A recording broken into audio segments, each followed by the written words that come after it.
Assalamualaikum warahmatullahi wabarakatuh. Waalaikumsalam warahmatullahi wabarakatuh. Yang terhormat kepada Bapak dosen pengampu mata kuliah PKN, yaitu Bapak Rizal, dan yang saya sayangi kepada kakak dan teman-teman sekalian. Jadi kami perwakilan dari kelompok 8 kelas 2A Manajemen Dakwah yang beranggotakan saya sendiri, Sinta Tias Anjana Gultom, dan teman saya yaitu Dinda Zalfadilah. Di sini kami akan membawakan materi tentang ketahanan nasional Indonesia. Materi yang pertama akan dibacakan oleh Dinda Zalfadilah.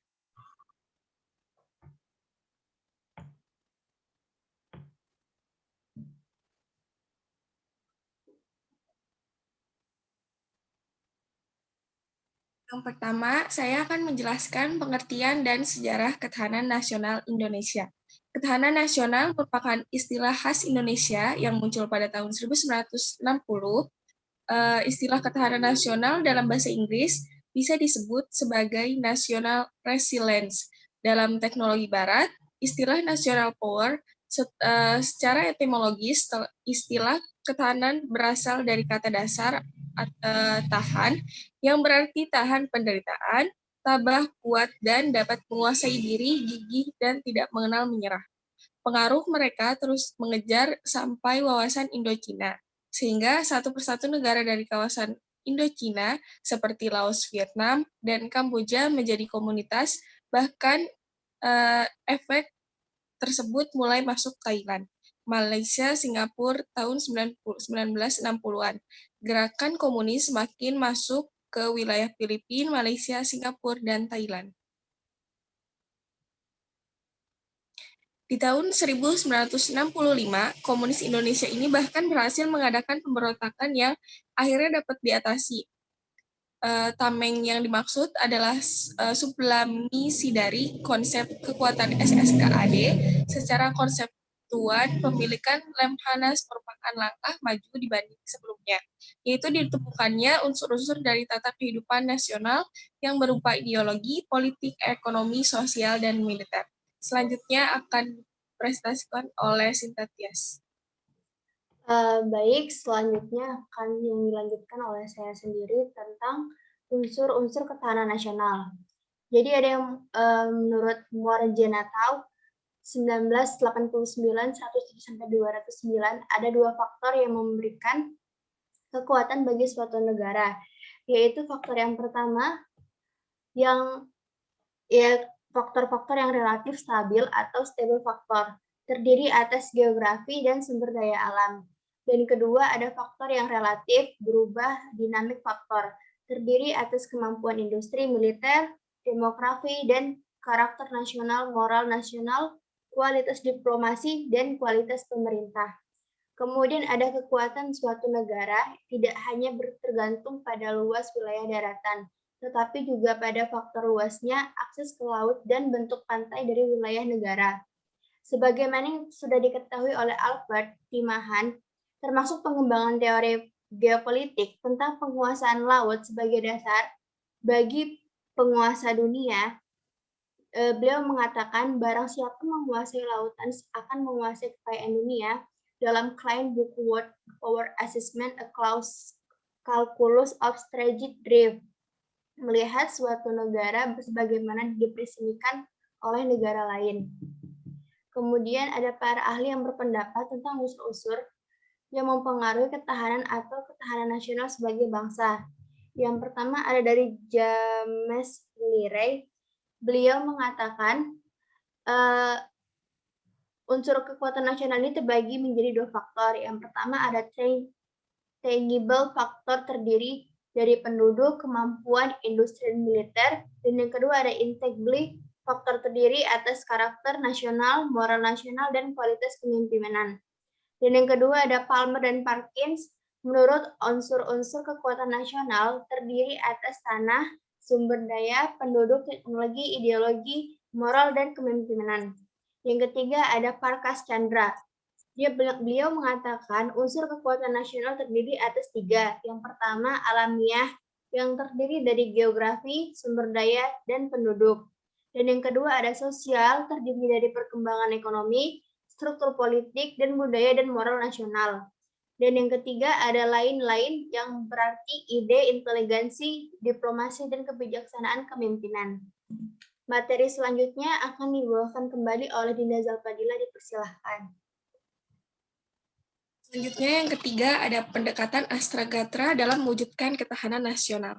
Ketahanan nasional terdiri atas 3 konsep, yakni ketahanan nasional sebagai kondisi, ketahanan nasional sebagai metode atau pendekatan, ketahanan nasional sebagai doktrin pengaturan bernegara.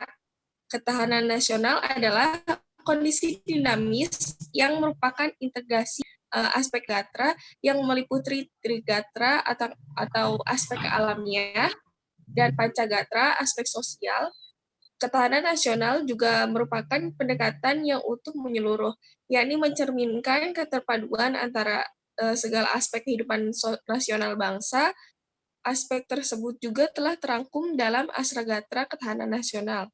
Pembinaan ketahanan nasional dilakukan dengan menggunakan pendekatan Astragatra atau 8 aspek yang merupakan keseluruhan dari aspek kehidupan bangsa dan negara Indonesia.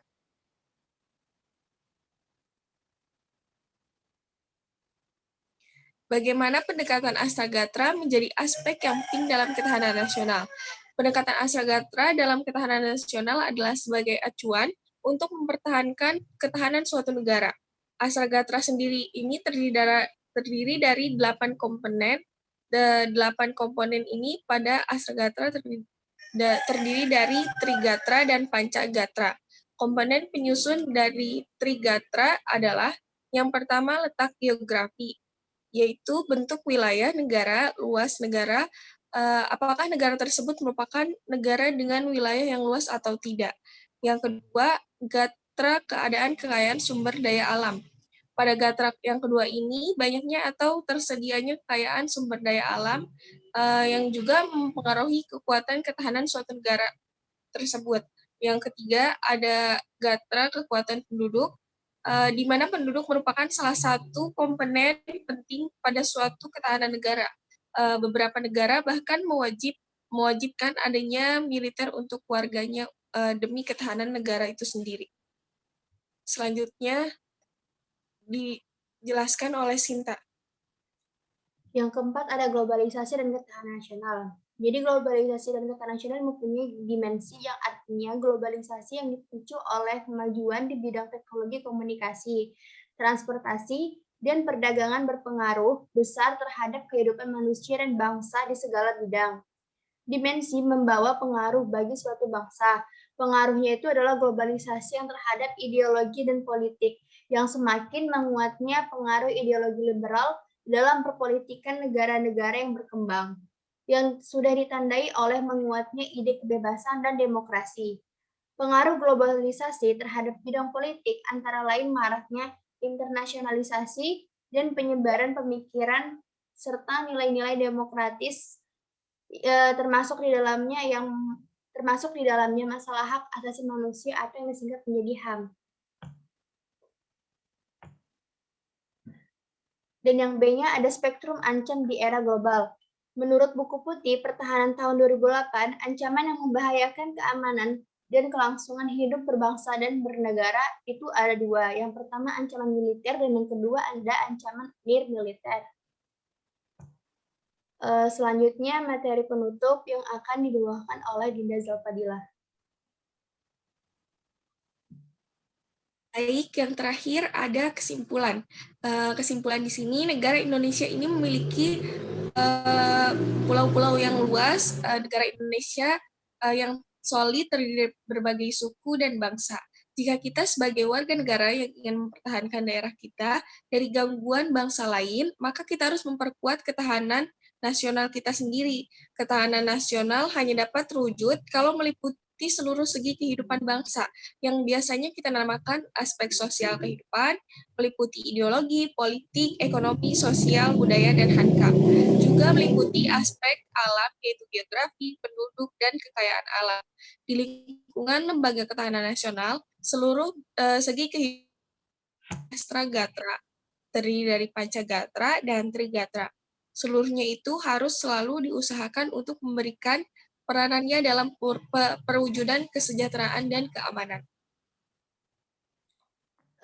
Oke, akhir sudah hasil penjelasan presentasi kami tentang Ketahanan Nasional Indonesia. Saya selaku moderator ingin meminta maaf jika ada kesalahan dan kekurangan atas isi materi, karena setiap manusia juga punya kesalahan.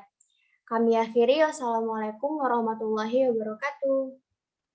Waalaikumsalam warahmatullahi wabarakatuh. Udah siap. Bagus kan? Tapi jelek sih.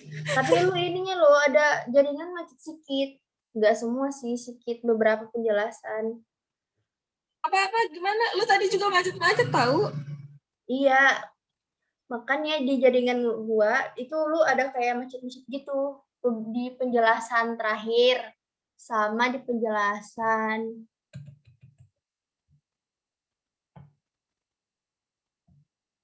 Udah biarin. Tapi takut ngulang lagi tau gak sih? Ngulang maksudnya ngulang kuliah? Enggak, suruh ngulang bikin lagi tahu. Lu ngapainnya ngeliat? Enggak sih. Udah nggak usah ya. Iya kan? Yang penting kayak udah bikin aja ya kan? Iya gitu aja. Ya udah deh. Kasih. Assalamualaikum. Yuk, salam. Apa sih?